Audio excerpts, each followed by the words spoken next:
On a city street, she was invisible, a blind pianist playing to the pouring rain and the passing of 1,000 indifferent feet. But in her mind, she was performing in a grand hall, every note perfect. She didn't know three little girls had just stopped to listen, and she couldn't see the man watching them, his heart breaking and healing all at once. Her name is Claire, and for 6 years her world has been the corner of Fifth and Maple. A classically trained pianist, she sees with her ears, her fingers mapping a universe of sound most of us ignore. Tonight, like every night, she played through the storm, believing she was utterly alone. But this story isn't just about a musician in the rain. It's about the hidden symphony of a city and the single, unexpected chord that can change its entire tune. Claire's story begins long before the rain, in a practice room at the Juilliard School. She was 22, a prodigy with a terrifying memory, able to play a 3-hour concerto after hearing it just twice.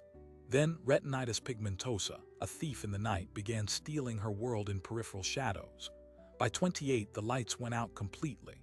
The music world, so enamored with a brilliant blind student, had no place for a blind professional. Orchestra boards whispered about liability. Agents stopped returning calls. The unemployment rate for people who are blind is a brutal 70%. For a classical musician, it's a death sentence. Claire's inheritance, a small trust from her grandmother, bought her a keyboard and paid for a year in a cramped walk-up. Street performance wasn't a dream. It was a calculation. It was the only stage left where no one could see her. She chose her corner with the precision of a general, Fifth and Maple. The acoustics were perfect. The stone facade of the old bank building created a natural soundboard, bouncing the rich tones of her Yamaha keyboard into the pedestrian flow. The subway grate nearby offered a steady, rhythmic hum of the city's heartbeat. For Claire, this was her concert hall. She memorized the tempo of footfalls, the Doppler effect of passing cars, the distinctive squeak of the bus brakes at 7:15. Her tips, collected in an open case, were erratic. Some days, $100 from a softened heart. Most days, just enough coins for a sandwich and the train home. The man watching from the shadows that night was David, a graphic designer, a widower for 3 years. His wife, Alina, had been a cellist. The sound of Claire's piano, a Chopin nocturne bleeding into the rain, had stopped him dead on his walk home from a late office night. It wasn't just the music, it was the posture, the defiant straightness of her back against the downpour. It was the exact way Alina would sit, lost in the notes. His daughters, Maya, Chloe, and Sophia, tugged at his coat. "Daddy, she's all wet." They were 6. The world was still a place where a problem could be solved with an umbrella. David, paralyzed by a grief he thought he'd boxed away, simply nodded. He watched as his 3 girls in their matching red coats became a moving cathedral. They didn't ask. They didn't look for permission. They saw a need and enacted a solution, their small, colored umbrellas clicking open in unison, forming a patchwork shield over Claire and her keyboard. Claire felt the rain on her hands cease. She heard the new, close sound of droplets pattering on nylon, a different rhythm from the freefall. She didn't stop playing. Her fingers continued their dance across the keys, but her head tilted, listening. She heard the soft, synchronized breathing of children. She smiled, a private, grateful curve of her lips. This was the re-hook, the first major beat. Not a viral video, not yet, but the raw, human moment before the machine finds it. David pulled out his phone, not for fame, but for memory. He needed to capture this fragile, perfect thing his daughters had built. The video was 67 seconds long. It showed Claire playing, the triplets standing sentinel, the rain glittering in the warm streetlight like falling diamonds. He sent it to his sister with a message. Alina would have loved this. His sister, a marketing manager with a moderate TikTok following, posted it. The caption was simple: "My nieces discovered a symphony in the rain." The internet works in mysterious tides. For 5 hours, nothing. Then a single share by a popular account dedicated to faith and humanity clips. The tide turned into a tsunami. Overnight, the video amassed 2 million views. The comments flooded in. "Angels exist. Who is she? This is the most beautiful thing I've ever seen." By morning, local news producers, starved for a positive lead, had descended on Fifth and Maple. But Claire knew nothing of this. She was home, sleeping.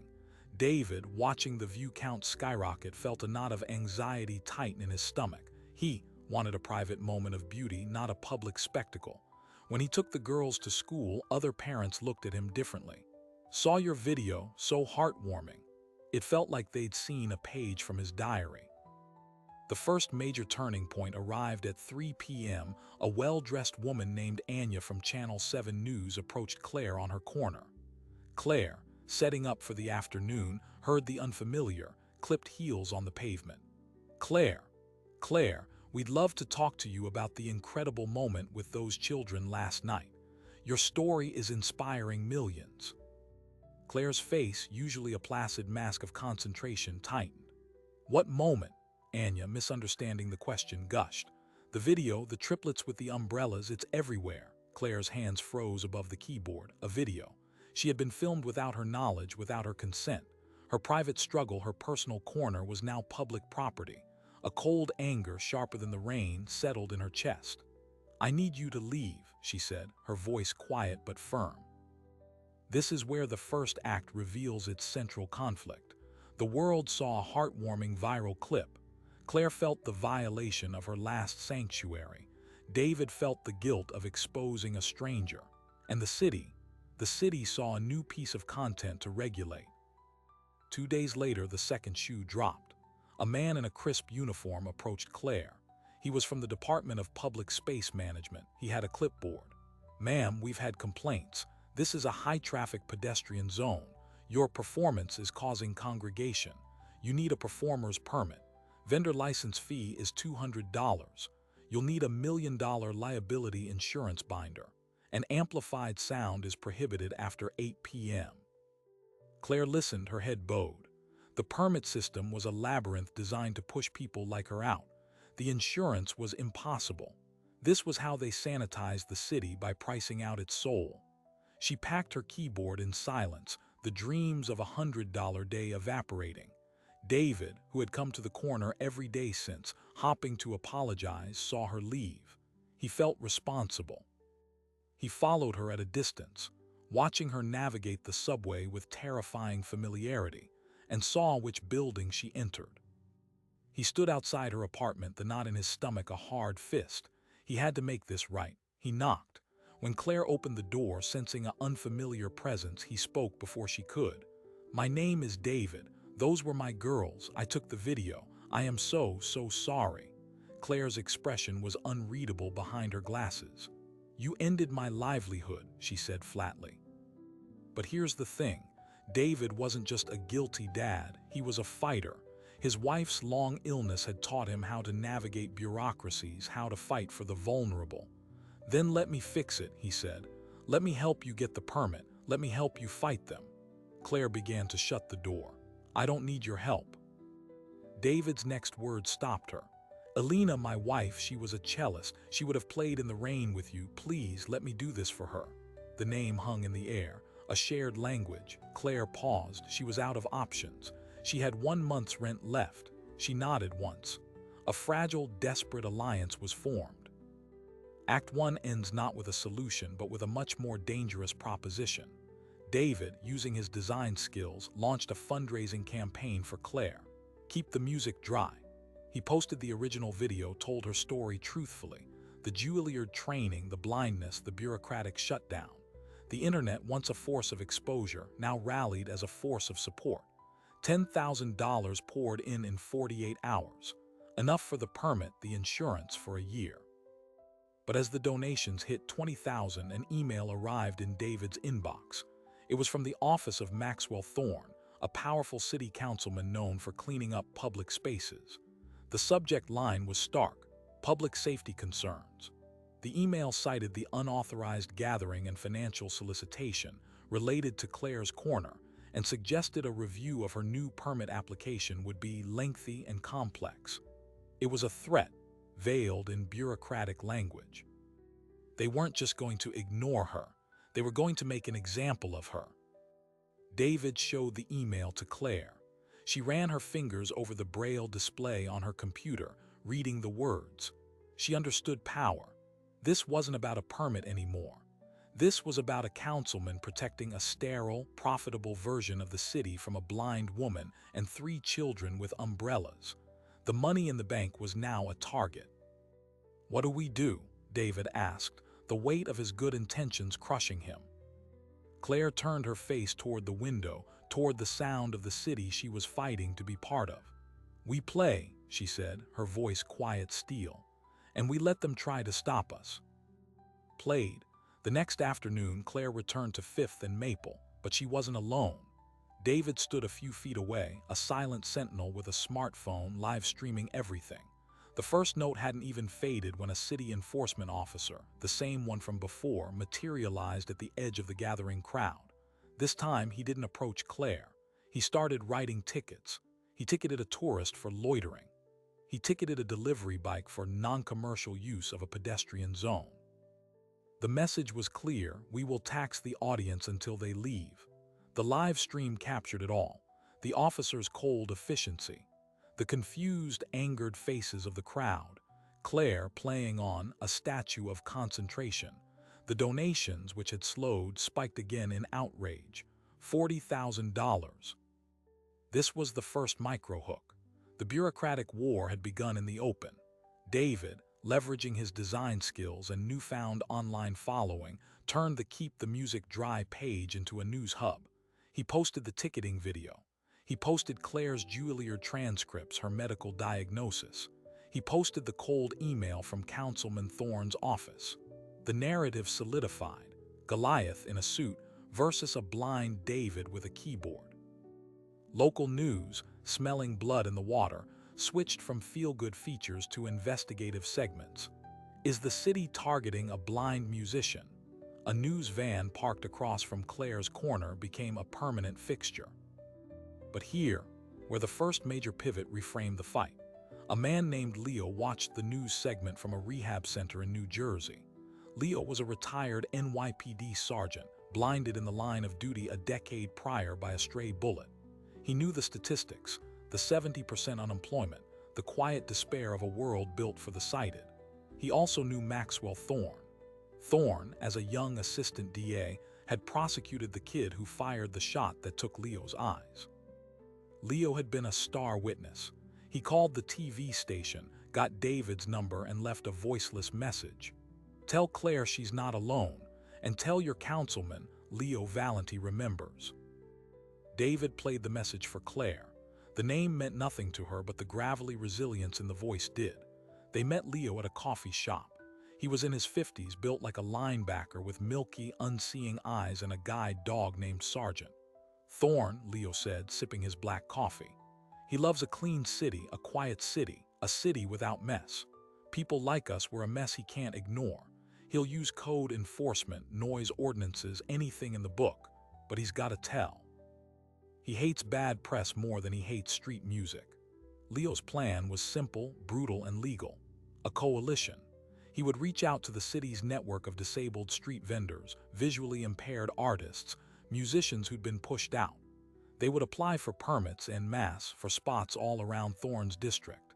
They would flood the system, create a paperwork nightmare, and invite the press to every single application and rejection. It was a stroke of strategic genius. Suddenly, Claire wasn't a lone nuisance. She was the tip of a spear. The story evolved from a viral moment to a civil rights issue. The Fifth and Maple Collective was born. David managed the media. Leo, with his cop's mind and vast network, organized the troops. Claire was the symbol, the quiet heart of the movement. She played every day, the music now a protest hymn.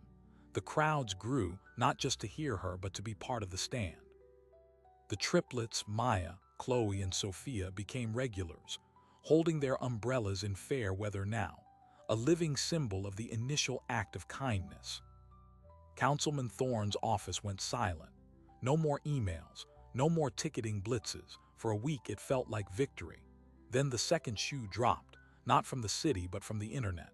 A video surfaced on a conservative-leaning Urban Decay channel. It was a slick 3-minute edit.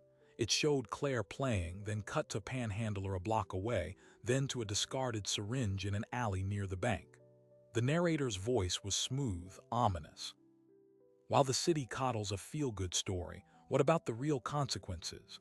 Unregulated street performance attracts chaos, drives away legitimate business, and creates cover for crime. Is your safety worth a piano solo? The video spliced in comments from anonymous local business owners fearing for their livelihoods. It ended with a shot of Maxwell Thorne, looking stern at a podium with a quote, "My first duty is to the law-abiding majority." It was a masterpiece of weaponized narrative. The comment section on Claire's fundraiser flooded with new, angry voices. "You're making the city dirty. Take your sob story somewhere else." Donations screeched to a halt, replaced by a wave of hateful messages. David traced the video channel back to a PR firm famously used by real estate developers. One of their biggest clients was a company planning a luxury, high-rise 2 blocks from Claire's corner. The developer had donated heavily to Thorne's last campaign. The conflict was no longer about permits. It was about property value. The personal stakes skyrocketed. David got a call from the principal at his daughter's school. A parent had complained. The girls were distracted, talking too much about the lady pianist and not enough about schoolwork. There were concerns about them being used in a political stunt. David was asked politely to keep home matters at home. That night, he had to explain to Maya, Chloe, and Sophia that they couldn't go see Claire after school for a while. Their confused tears broke him. His act of memorializing his wife had put his children in the crossfire. Claire felt the backlash in a different way. The hate mail filtered through her screen reader was one thing, but the music began to change. The hopeful chop-in pieces felt hollow. She found herself playing darker, more complex pieces, Rachmaninoff, Scriabin. The emotional toll was a physical weight. She stopped sleeping. The sounds of the city, once her orchestra, became a cacophony of potential threats. She heard every muttered insult from a passerby who'd seen the smear video, every hesitant footstep of someone who wanted to donate but was now afraid. Leo, seeing the collective morale crumbling, called for a meeting at his apartment. The dozen members of the fledgling collective were there, a room full of people the world had decided not to see. "They're trying to make us feel alone," Leo said, his voice filling the small space.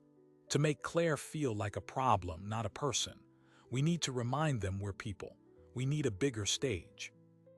The idea was audacious, a public concert.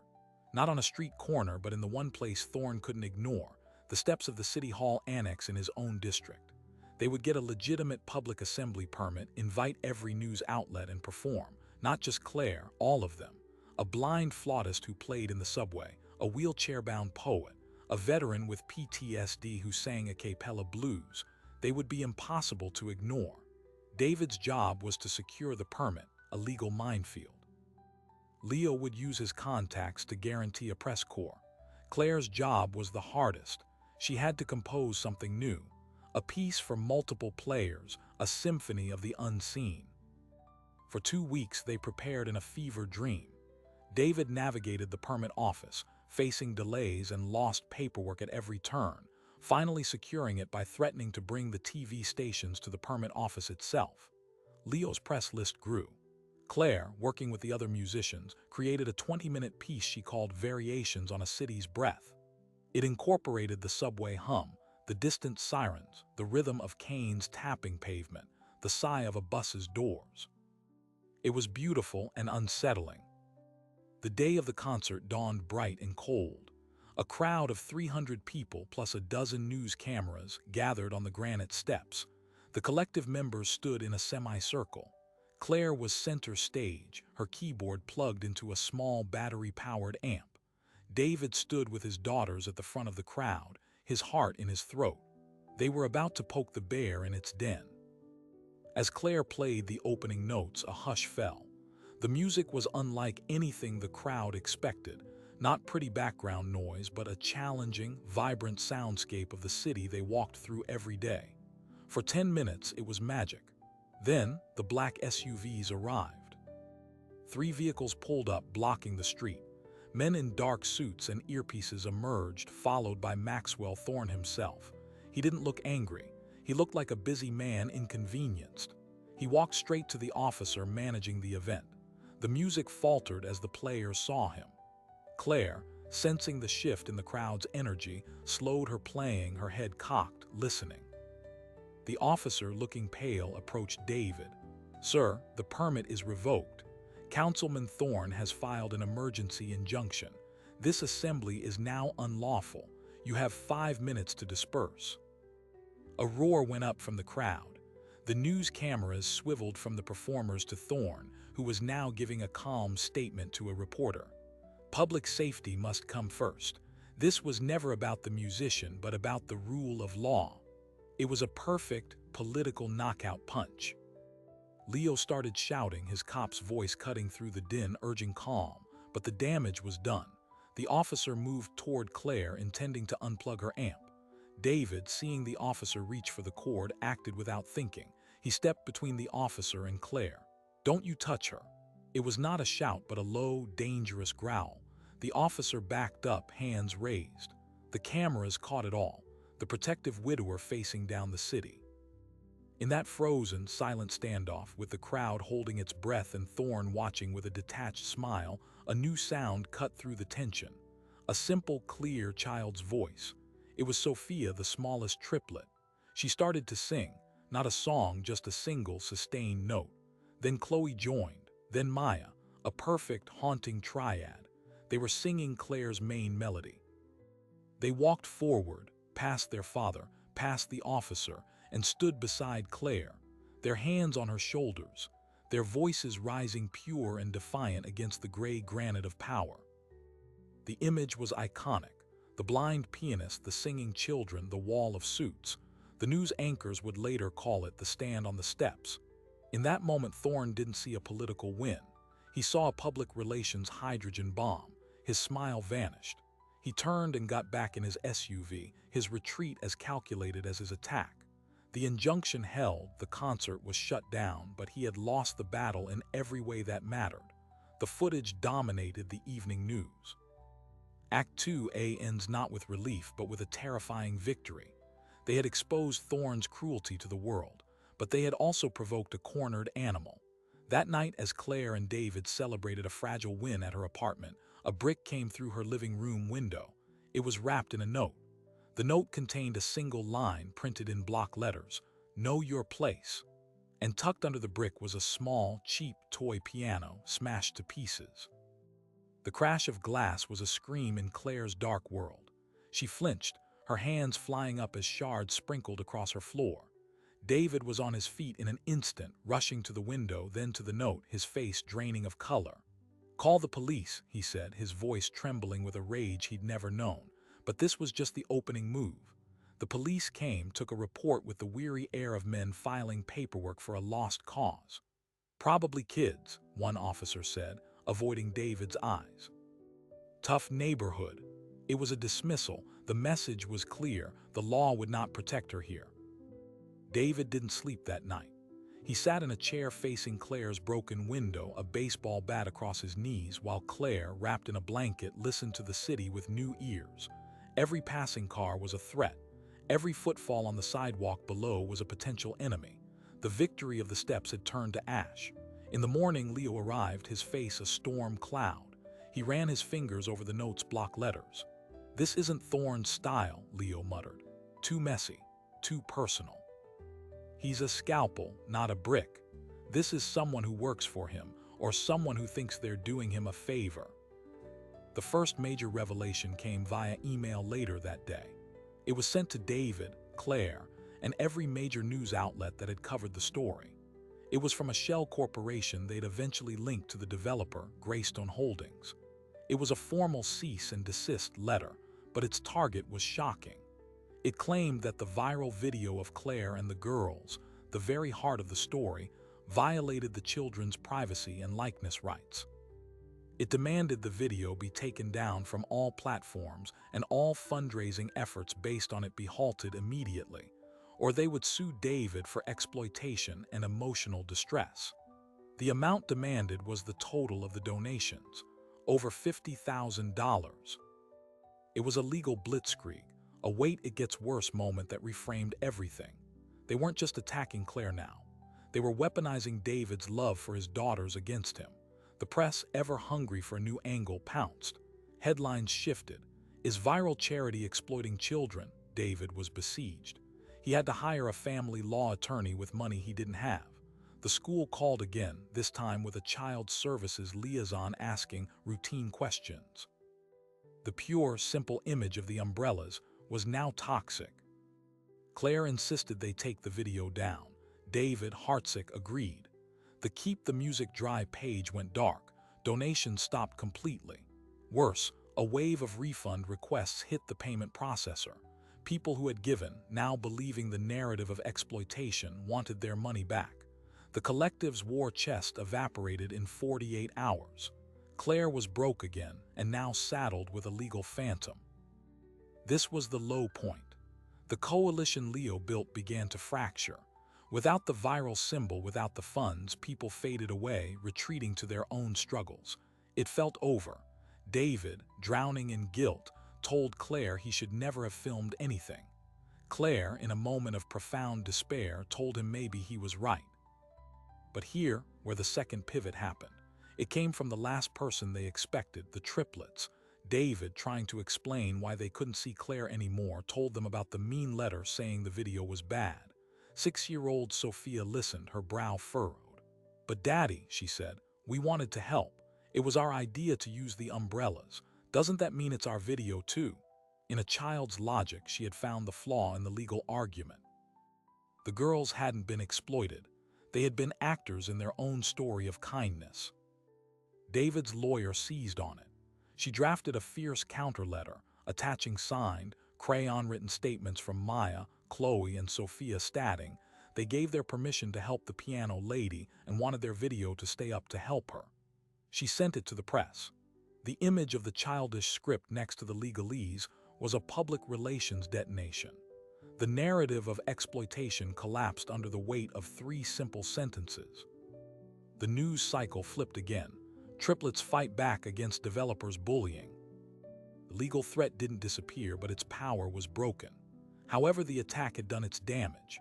Claire was terrified to return to her apartment, let alone her corner. David, desperate, offered her his spare room. It was an awkward, fragile arrangement. Claire, used to a life of solitary independence, now had to navigate a stranger's home, the sounds and smells of a family, the ghost of Alina in every piece of furniture. David's daughters, thrilled to have her, were a constant, beautiful chaos. It was during this tense cohabitation that the next revelation surfaced. Claire, with her hyperacute hearing, noticed something. Late at night, when the city was quiet, she heard a distinct, rhythmic clicking from the floor below her old apartment. She mentioned it to Leo, whose cop mind went on alert. He called in a favor from an old colleague still on the force, a tech specialist. They did a discreet sweep of the building's basement and the alley behind it. What they found changed the game from bullying to something far more sinister. Mounted on a utility pole with a sightline to Claire's former living room window was a small, sophisticated digital camera. It was motion-activated, solar-powered, and had been streaming footage to a cloud server. It hadn't captured the brick thrower. They'd been careful. But it proved Claire had been under surveillance. This wasn't random intimidation. This was coordinated, premeditated stalking. The target wasn't just her music. It was her sense of safety, her privacy, her sanity. Leo took this information not to the precinct, but to an investigative reporter from the Metro desk of a major newspaper, a woman who had been following the story. 2 days later, a bombshell article dropped. It connected the dots: Councilman Thorne, the Greystone Holdings developer, the frivolous lawsuits, the permit obstruction, and now, the illegal surveillance of a blind woman. It quoted legal experts calling it a textbook case of harassment and potential deprivation of civil rights under color of law. It named names. The fallout was immediate and severe. Thorne's office issued a furious denial, calling the allegations libelous fiction, but the damage was done. The district attorney's office announced it was reviewing the matter. The developer, Greystone, suddenly and publicly terminated its contract with the aggressive PR firm. It was a scorched earth retreat. For a moment, it seemed like the battle was won. The threats stopped. The legal letters ceased. Claire Corner was quiet and no officers came to ticket anyone. David helped Claire move back to her repaired apartment. They had weathered the storm. They planned a quiet, triumphant return to Fifth and Maple for the following weekend. But on the eve of that return, the final, most personal blow landed. David received an official notice from the co-op board of his apartment building. It cited multiple documented incidents of public disturbance, media attention, and police presence related to a tenant. It stated that his recent notoriety was disruptive to the building's quiet enjoyment and posed a potential security risk.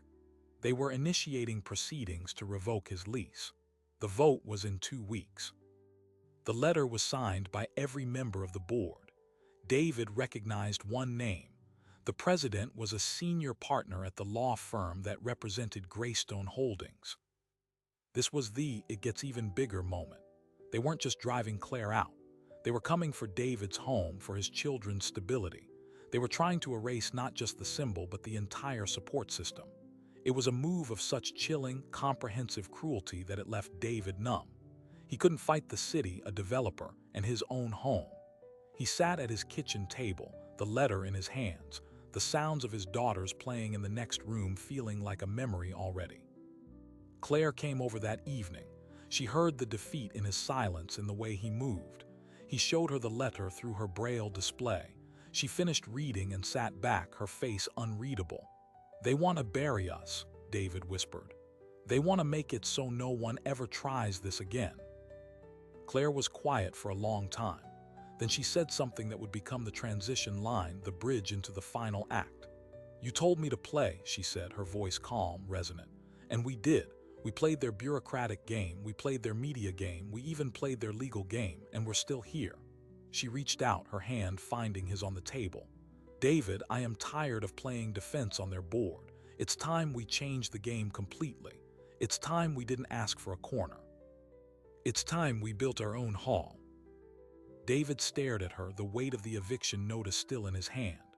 "Build our own hall," he repeated, the impossibility of it hanging in the air. But Claire was already nodding, a fierce, determined smile touching her lips. Not with their permission, with ours, with everyone's. That night they called Leo. They called every member of the scattered collective. They called the investigative reporter. The plan was audacious, simple, and completely legal. They would not fight the co-op board. They would not reapply for a street permit. They would buy a building. The Fifth and Maple Collective relaunched, but with a new, concrete goal. They would create the Unseen Hall, a fully accessible nonprofit performance and arts center run by and for artists with disabilities. It would be a permanent home, beyond the reach of councilmen and developers. David designed a new campaign page, this time with architectural renderings of a converted warehouse space they'd identified in a neighboring borough. The price tag was daunting, $750,000. They launched the campaign with a live-streamed town hall. Claire played. Leo spoke about dignity. David's daughters held up their original crayon drawings of Claire playing in the rain. The investigative reporter moderated, laying out the entire saga of intimidation. They didn't ask for sympathy. They sold shares in a revolution. For $100, you could have your name on a digital brick in the virtual foundation. For $1,000, you could name a practice room. The response was a cultural earthquake. The story of the blind pianist, the triplets, the widower, the retired cop, and the bully councilman had captured the nation's conscience. Donations poured in from every state. A famous rock star, himself the father of a disabled child, matched the first 100,000. A tech billionaire, citing the importance of public space, matched the next 200. Within 72 hours, they had raised $500,000. The co-op board, watching David become a folk hero, quietly tabled the eviction vote, indefinitely. Councilman Thorne, facing a primary challenge and plummeting polls, attempted a last, desperate maneuver. He held a press conference announcing a new city initiative for arts in the public sphere, with a pilot program that would, coincidentally, include a designated performer spot at Fifth and Maple. It was a transparent bribe, an offer to legitimize Claire in exchange for calling off the broader movement. He even offered to cut the ribbon. Claire, David, and Leo held their own press conference on the steps of the still unpurchased warehouse. Claire spoke, her voice clear and unwavering. "We don't want your spot, councilman. We don't want to be a pilot program you can cancel next year. We are building something that cannot be taken away. We invite you to come and see what real community looks like when you're not trying to manage it." It was a full, public repudiation. Thorne lost his primary the following month by a landslide. With the funds secured, the real work began. The collective, now a formal nonprofit, bought the warehouse. Leo, with his practical mind, managed the contractors. David handled the design and the relentless media. Claire became the artistic director, her keen hearing essential for tuning the acoustics of the main hall. The space was built with braille signage, resonant flooring for vibrational cues, and a stage accessible by wheelchair and guide dog. The grand opening was set for a rainy evening in March, 1 year to the day after the original Umbrella video. The streets around the warehouse were packed. News vans lined the block. Inside, the hall was a warm, humming space of exposed brick and soft light. 200 people filled the seats, including donors, reporters, and every street performer who'd ever been moved along by a city official.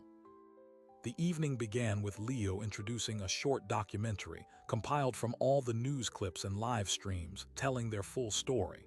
Then Claire took the stage. She was dressed in a simple black dress, not unlike the one she'd worn in the rain, but this one was dry. She sat at a grand piano donated by a manufacturer moved by her story. She didn't speak. She played. She began with the same Chopin nocturne she'd been playing that first rainy night. The notes filled the hall, clean and perfect, no longer fighting the sound of traffic and rain. Then she transitioned into the piece she'd written for the collective, Variations on a City's Breath. One by one, the other members of the collective joined her on stage, the flautist, the poet, the blues singer. The music swelled, a triumphant, complex tapestry of their struggle and their victory. The final, surprising detail came at the very end of the performance. As the last note faded, Claire stood and turned to the audience. "When I lost my sight," she said, her voice amplified in the quiet hall, "I thought I had lost my ability to connect. I was wrong. I just had to learn to listen for a different kind of music, the music of people." She then gestured to the wings. "And sometimes the most important notes come from the most unexpected instruments." David and his 3 daughters walked onto the stage. Each girl carried a small, colored umbrella. They opened them with a synchronized click. Then from the ceiling of the hall, a gentle, artificial rain began to fall, a fine mist contained within a circle of light above the umbrellas. It was a recreation of the original moment, but now safe, intentional, and celebrated. The audience rose in a thunderous, tearful standing ovation. The moment was no longer a symbol of vulnerability, but one of absolute power. After the show, as the crowd mingled, Claire felt a tap on her shoulder. It was David. "There's someone who wants to meet you," he said, guiding her through the crowd. He placed her hand in the hand of another man. The man's grip was firm, his skin rough. "Claire," David said, "this is Arthur. He's the foreman from the construction crew that built this place." Arthur cleared his throat, his voice thick with emotion. "My daughter has cerebral palsy. She's a painter. She's never had a place to show her work where she didn't feel like a burden. Until tonight, thank you." This was the true payoff. The hall was not just a stage for Claire. It was a beacon. In the following months, it would host classes for blind musicians, become a venue for sign language poetry slams, and launch the careers of a dozen artists who had been told they didn't belong. Claire's corner at 5th and Maple remained empty, a quiet testament. She still played there sometimes, for old time's sake, but now by choice, not necessity. The story had come full circle. The blind pianist, once invisible in the rain, had not just found an audience. She had built a home for every unheard voice. She had turned a single act of kindness into a permanent institution. The man who had filmed her, once burdened by grief, had found a new family and a new purpose. The city had been forced to listen. As the opening night party wound down, Claire stood at the door of her hall, feeling the goodnight hugs and handshakes. David and the girls waited for her. "Ready to go home?" David asked. Claire smiled, touching the Braille nameplate by the door. "I am home," she said. And with that, the final act of our story closes. The battle is won, the hall is built, and the music plays on. But what does this tell us about the power of a single moment of compassion?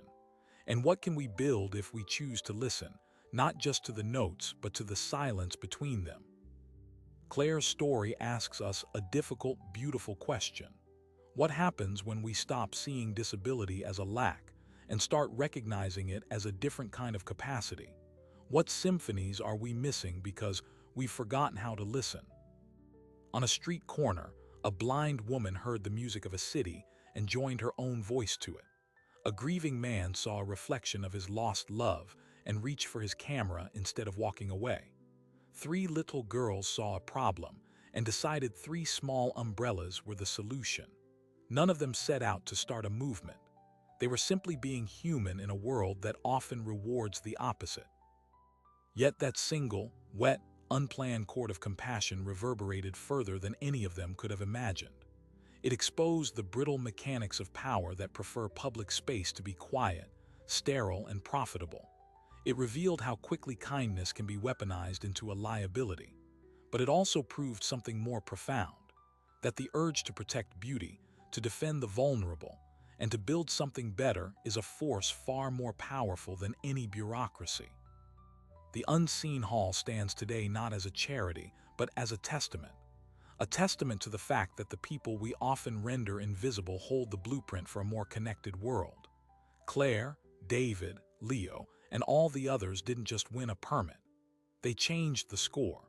They composed a new set of rules where belonging isn't a privilege you petition for, but a right you build together. So here is my question for you. When was the last time you truly listened? Not to the words, but to the silence around them. When was the last time you saw someone the world had tuned out and wondered what song they might be holding inside? Maybe it's the quiet coworker, the elderly neighbor, the stranger sitting alone. Their story might not make a viral video, but it is no less a symphony. If this story of resilience and community moved you, please like this video. It tells the algorithm that stories with heart deserve to be heard. Share it with someone who needs a reminder that small acts matter, that they can cascade into waves of change. And subscribe to this channel.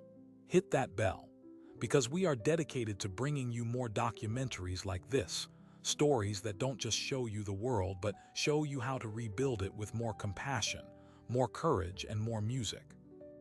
Thank you for watching, for listening, and for being part of this community.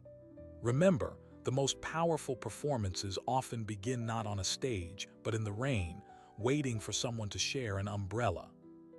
Goodbye.